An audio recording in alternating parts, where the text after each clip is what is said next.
Hello Boundless citizens, it's Boundmore and this is your Ultimate Forge tutorial. Centraforge, or simply Forge, is a machine that allows you to customize gear, be it tools or weapons. Forging happens through applying special ingredients to your gear, leading to creating traits. Each trait modifies gear stats. Ideally, you always create gear with bonuses only. Unfortunately though, you may end up with some negative traits, ending up with lowered gear stats or binding use of bonuses to certain triggers. Positive traits are called boons, while negative ones come in two types. We have defects, and then we have also quirks. Forging process revolves around three attributes. First of all, stability. It's crucial as it allows forging to happen. You need to finish the process before stability falls to zero. If you let it happen, you will lose both your gear and ingredients used during forging. Intelligence is your character's attribute that decides about how much stability you have during forging.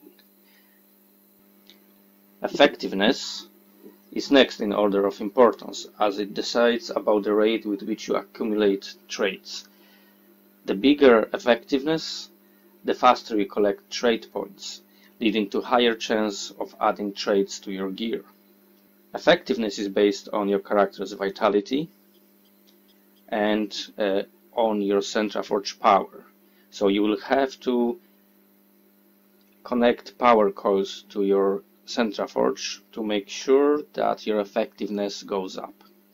The third factor influencing your effectiveness is tools flexibility. This is something that you have no control over. Simply each tool or weapon has stat called flexibility and it's fixed.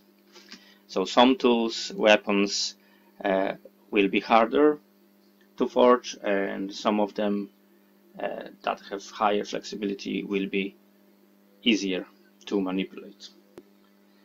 Finally, there is vigor, a sort of energy needed by some usually more powerful forge ingredients.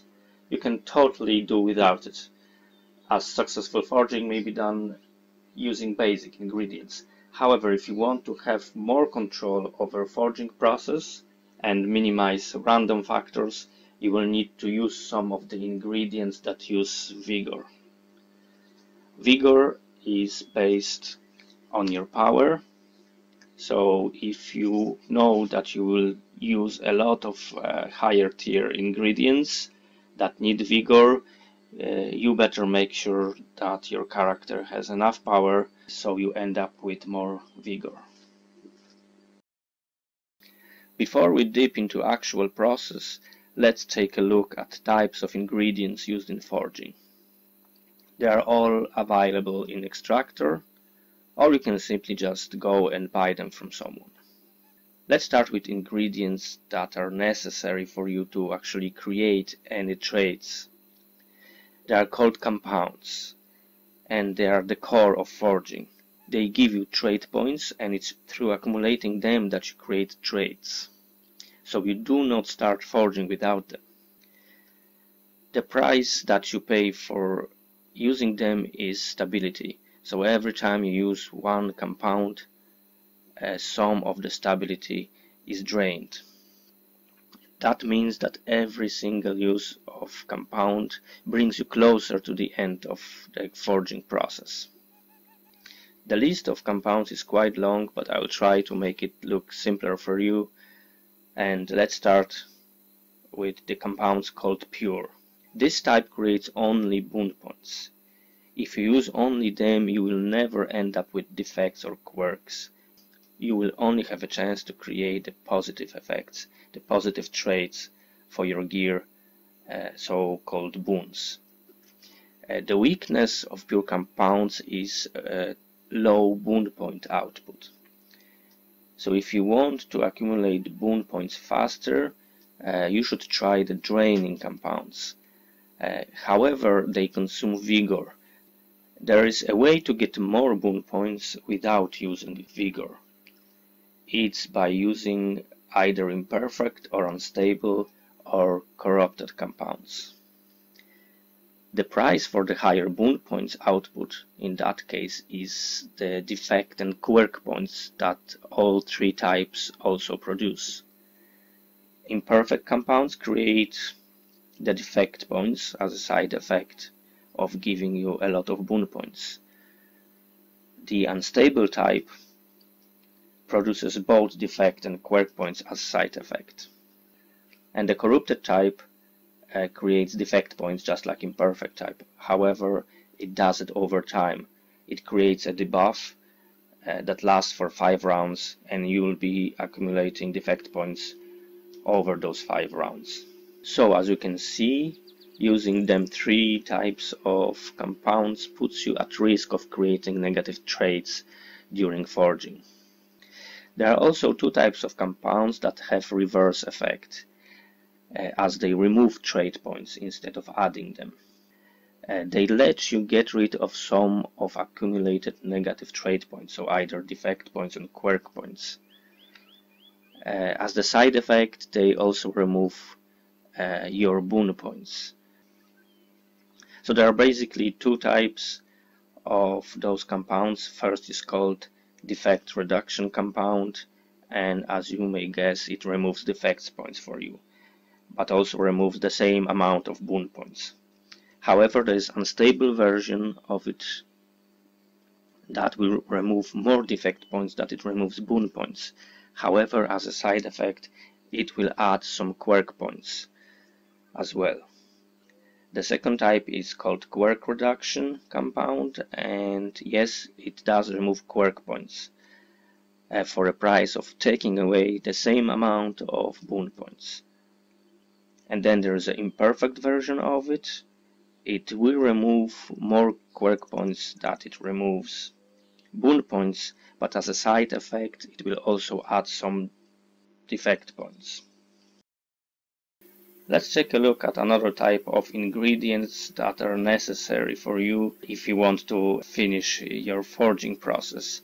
These are called resins, although only one type of resins you really need, and it's the setting resin. This is an ingredient that lets you end the session.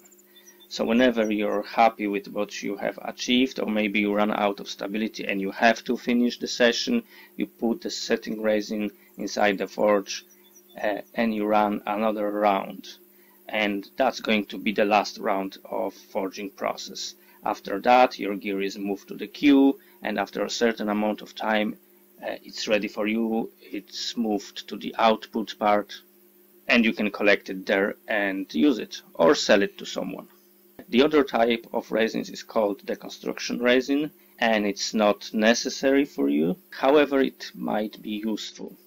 In case your forging process is not going the way you planned, and maybe you're getting too many quirks and defects, and you want to stop before you use up too many ingredients, you might try to cancel the forging session by using the construction resin.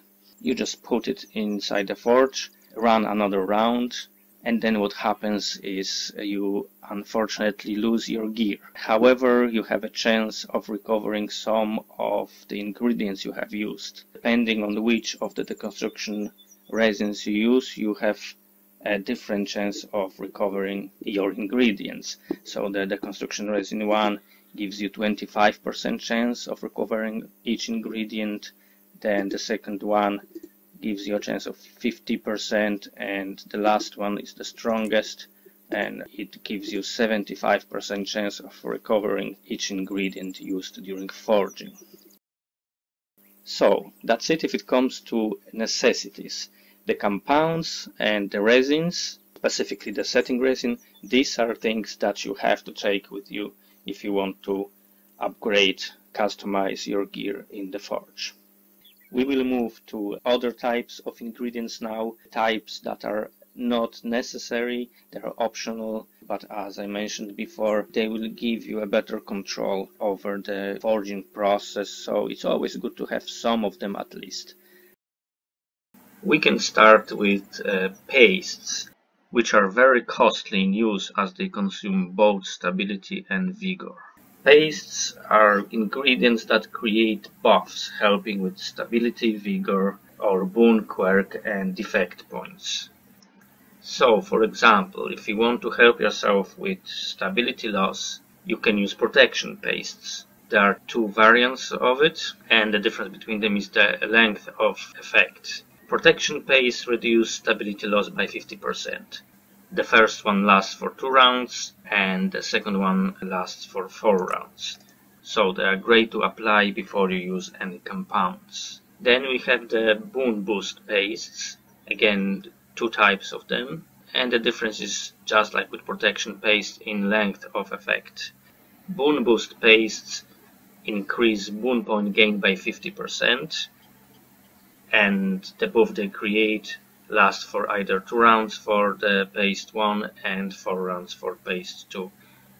So again, they are great to apply before you use compounds. Next two types of pastes are helping you with avoiding defect and quirk points. So the defect guard pastes in 2 types again, they reduce defect point gain by 50% for either 2 or 4 rounds, and the quirk guard pastes reduce the quirk point gain by 50%, and again for either 2 or 4 rounds depending on which type. So both types of guard pastes are brilliant if you want to use imperfect, unstable or corrupted compounds, as they can help you mitigate some of defect and quirk points going your way. Then we have the invigoration paste in 2 variants again. The invigoration pastes create a buff which adds vigor for 5 rounds. And the difference is the strength of effect. So the invigoration paste 1 adds 15 vigor for 5 rounds, while the other one adds as much as 50 vigor for 5 rounds. So applying them is great when you want to use some of the ingredients consuming vigor. Very similar to them are the stabilization pastes, and again they create buffs that last 5 rounds. The paste 1 and 2 they differ in strength of effect, as the first one adds 35 stability and the other one 50 stability, so they are a great way to get back some of the stability that you lose when you are using compounds or pastes, because paste, as you know now, also consumes stability. Then we move to very interesting types of pastes. First there is a Fate family. Fate pastes 1 and 2 increase your chance to change your boon points into actual boons. Then there is the Fate reversal paste, which creates a buff lasting 5 rounds. During that period, when you get defect points, the Fate buff is created, exactly as the one you would get by using Fate pastes. If Fate buff is already active, its duration is extended every time defect points are added, and as long as Fate reversal paste effect is working, of course. At the end we have the gambling pastes. They activate a buff that gives you a chance to avoid stability reduction. The buff lasts 3 rounds and is a great way of limiting stability drain caused by compounds and pastes. Gambling paste 1 gives you 40% chance of avoiding stability loss, while the other one gives 60% chance. Next in order are gums. They are ingredients that consume vigor in order to create buffs, helping you with trait selection. All the gum buffs have infinite duration time. Keep in mind that they affect both positive and negative traits. So gums affect how boons as well as quirk and defects are created. So even though when you use gums your focus is on getting boons and getting more control over what boons you are getting for your gear, you have to remember that at the same time GOMs will affect the creation process of quirk and defects exactly the same way as they affect creating of boons. Normally the process of selecting trait is completely random. You don't control which ones are picked for you, or whether the trait points are used to select new boons, quirks and defects, or to level up the ones that has already been picked. GOMs give you a bit of control over this process. The names of the first 6, the ease, lightness, special, effect, longevity and glow GOMs, they refer to types of traits. Every trait belongs to one of the 6 types. The 6 GOMs increase chance of selecting a trait of the specific type they represent.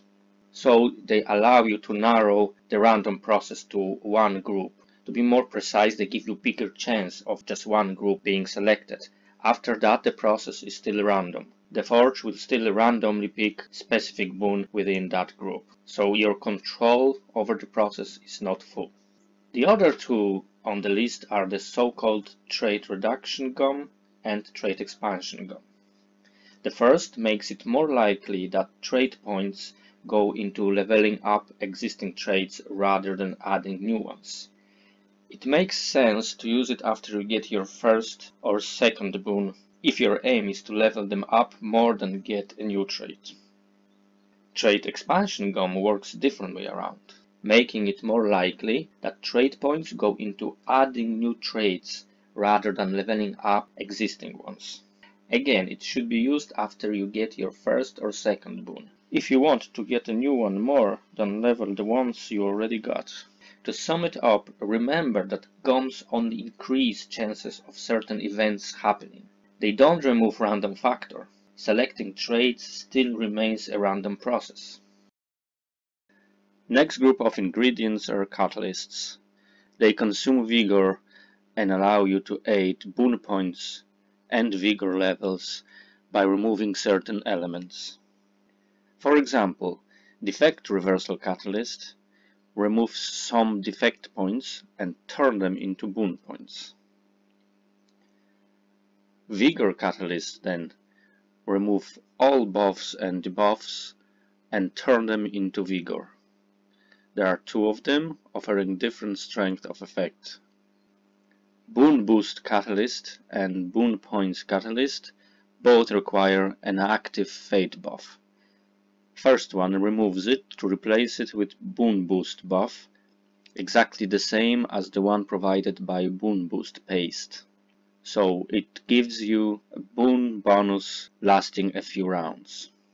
The second type, the boon points catalyst, coming in 2 versions with different strength, removes the fate buff as well, but turns it directly into boon points. Last but not least, the solvents. Solvents also require vigor to be used, and they let you remove unwanted traits. First are the removal solvents. These can get rid of last boon, quirk or defect added and return its trait points back to the main pool.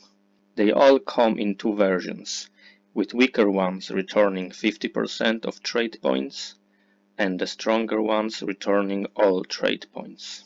Then we have transmute family. They also remove last boon or quirk or defect added. However, they replace it with a random one of any other type. So, if you don't like the glow boon you got, the boon transmute solvent will change it to a random boon of any other type. If you find an ease defect you got too punishing, the defect transmute solvent will change it to any defect of any other type. As you may guess, you don't have control over what new trait you get in place of the one you want to remove. That's all if it comes to forge ingredients and forging process attributes. I hope you find this tutorial helping and useful. In the second part of it, you'll be guided through practical side of forging process, showing step by step how forging rounds work and how to plan and execute entire process. For now, thank you very much for watching and always stay boundless.